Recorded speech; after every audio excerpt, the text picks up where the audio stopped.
The air inside the studio was tense, thick with anticipation. The red, live, light illuminated above the cameras, and the countdown ended in a sharp silence.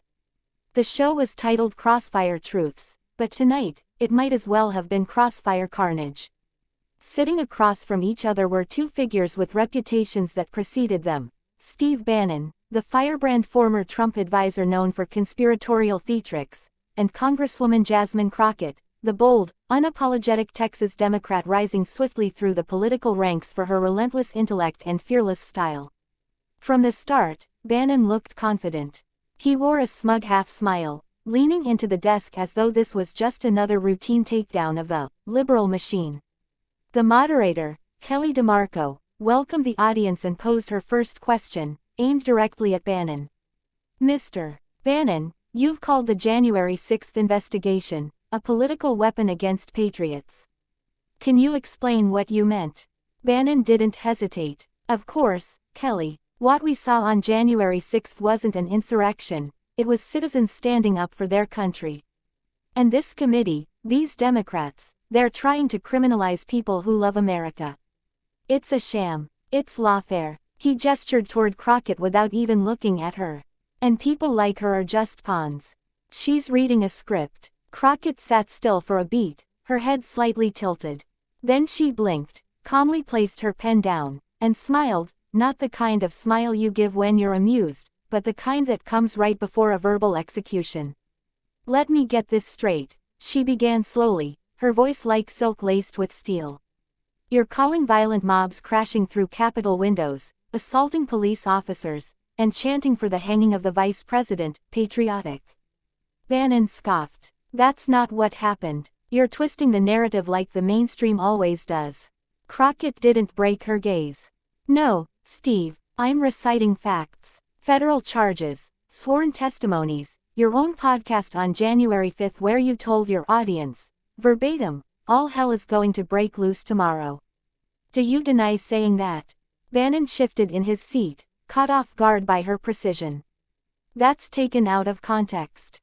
Oh, really? Crockett said, reaching for a folder beside her. She pulled out a few printed pages and held them up. Here's the transcript. Your show, War Room. You said, tomorrow's game day. We're going to shut it all down. Then you went silent. Then you refused to testify. Then you hid behind executive privilege. The moderator tried to interject, but Crockett was rolling now. The control room knew better than to cut her off. You helped plan the Stop the Steal rally. You weren't some innocent bystander giving political commentary. You were part of the machinery. And now you're on national television calling yourself a patriot. No, patriots defend democracy. You tried to burn it down. The studio was silent except for the soft hum of the live feed. Bannon smirked weakly, his usual bluster faltering. This is a character attack. You're reading a script designed to demonize me. Jasmine leaned in, her tone sharpening. No script, Steve. I write my own words. I read your words. And you know what they say. They scream intent. You knew what would happen. You wanted it to happen. You used fear and lies to rile up Americans, and you're still doing it. But here's the truth. The people who stormed the Capitol weren't heroes. They were manipulated. By you. She turned to the camera. America, this man thinks you're too distracted to pay attention. Too tired to care. But you should care. Because the moment we stop holding people like him accountable, is the moment we give up on truth. On justice. On this country. The moderator froze, unsure if the segment should continue or just cut to commercial. But it didn't matter. The clip would go viral in seconds. Bannon sat back, visibly shaken. His jaw slackened, words scrambling in his head but failing to form. He glanced around, as if hoping someone would jump in to save him. But no one did. Jasmine Crockett had done what few could. Cut straight through Steve Bannon's web of deflection, distortion, and denial. She hadn't just debated him. She had dismantled him, live, in front of millions. And all Bannon could do, was sit there and take it. The aftermath of Jasmine Crockett's on-air dismantling of Steve Bannon was nothing short of seismic. Within hours, clips of the exchange had flooded social media.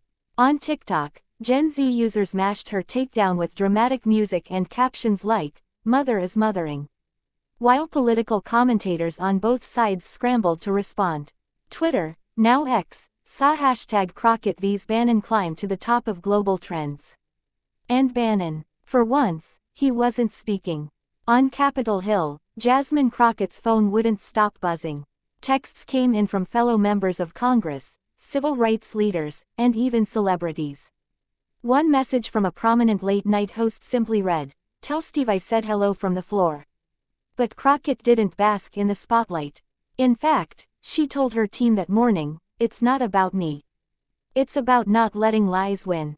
That same day, she released a statement calling for renewed accountability for those who helped orchestrate the January 6th attack, by microphone, by money, or by manipulation.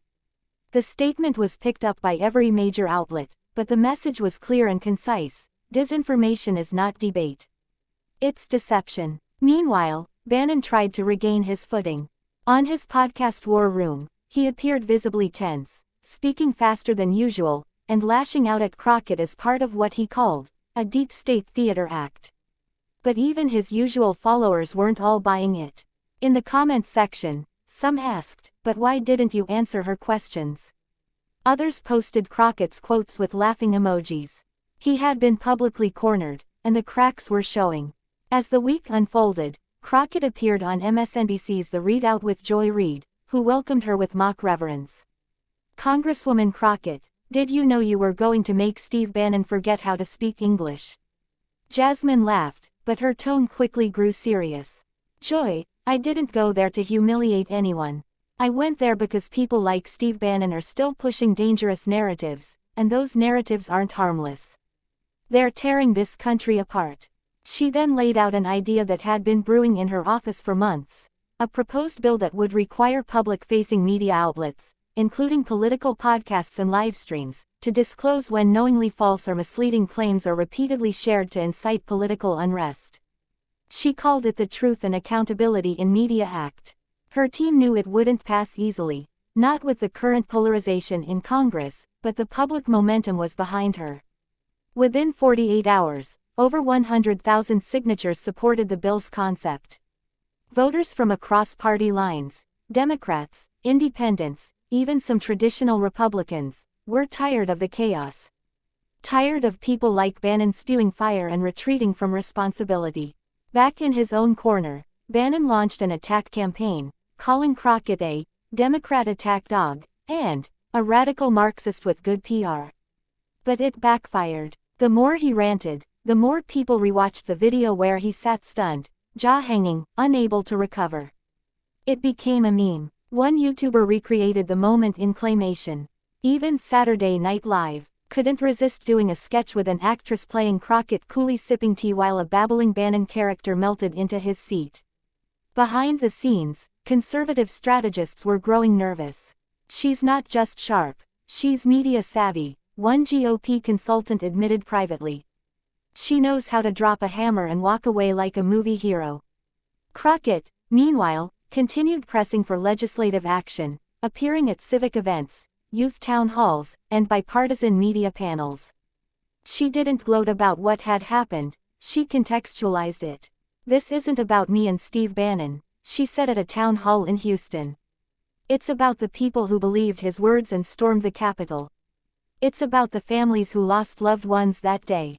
And it's about the truth. We can't move forward as a nation until we stop running from it."